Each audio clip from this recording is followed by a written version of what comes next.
গৌতম গম্ভীর আর KKR এই নাম দুটো কি আলাদা করা সম্ভব? কিন্তু আইপিএল এর দুনিয়ায় এখন এমন এক খবর চাউর হয়েছে যা শুনে নাইট ভক্তদের মাথায় আকাশ ভেঙে পড়েছে।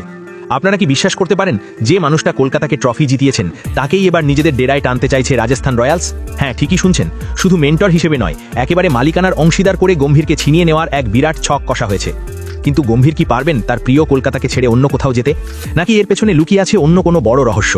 পুরো ঘটনাটা জানলে আপনিও অবাক হয়ে যাবেন, তাই ভিডিওটা একদম শেষ পর্যন্ত দেখুন। তবে আসল কথায় আসার আগে একটা ছোট্ট অনুরোধ, যদি আপনিও আমার মতো কেকেআরকে মন থেকে ভালোবেসে থাকেন, গম্ভীরের মগস্ত্রে বিশ্বাস রাখেন, তাহলে এখনই ভিডিওটিতে একটি লাইক দিন আর কমেন্টে বুক চিটিয়ে দিয়ে লিখে দিন আমি কেকেআর।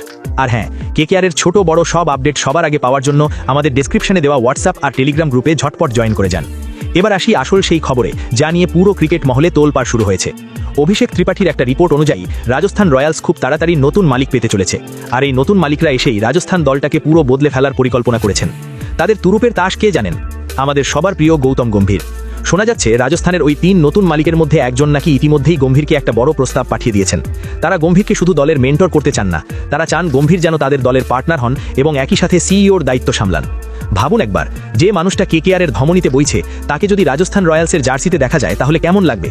রাজস্থান ম্যানেজমেন্ট চাইছে গম্ভীরের ওই জেদি মানসিকতা আর চ্যাম্পিয়ন হওয়ার ফর্মুলাটা তাদের ডেরায় নিয়ে আসতে।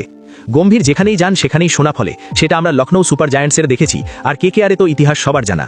রাজস্থান রয়্যালস অনেকদিন ট্রফি পায়নি, তাই তারা মরিয়া হয়ে গম্ভীরের দরজায় কড়া নাড়ছে। এখন প্রশ্ন হচ্ছে, গম্ভীর কি এই প্রস্তাবে রাজি হবেন? একদিকে আছে কোটি কোটি টাকার মালিকানা আর বড় পদের অফার, আর অন্যদিকে আছে কেকেআর ফ্যানদের ভালোবাসা আর আবেগ। আমরা জানি গম্ভীর আবেগের চেয়ে জেদ আর কাজকে বেশি গুরুত্ব দেন, কিন্তু কলকাতার প্রতি তার টানটা একটু অন্যরকম। তবুও ক্রিকেটের ব্যবসায়িক দিকে কখন কি হয় তা বলা খুব কঠিন।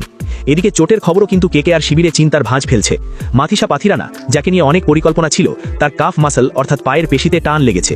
আগামীকাল তার স্ক্যান হবে, তারপর বোঝা যাবে চোট কতটা গভীর। আইপিএল এর আগে এই চোটের খবর কিন্তু ফ্যানদের জন্য মোটেও ভালো নয়। তাহলে কি গম্ভীর সত্যিই রাজস্থানে চলে যাচ্ছেন? রাজস্থানের এই নতুন মালিকরা কি গম্ভীরকে টাকার জোরে ভুলিয়ে নিতে পারবে, নাকি গম্ভীর কলকাতাতেই থেকে গিয়ে আমাদের আরও ট্রফি উপহার দেবেন? আপনাদের কি মনে হয়, গম্ভীরকে রাজস্থানের মেন্টর বা মালিক হিসেবে দেখা ঠিক হবে? আপনাদের মতামত অবশ্যই কমেন্ট করে জানান, আর কেকেআরের প্রতিটি মুহূর্তের খবর পেতে আমাদের সাথেই থাকুন।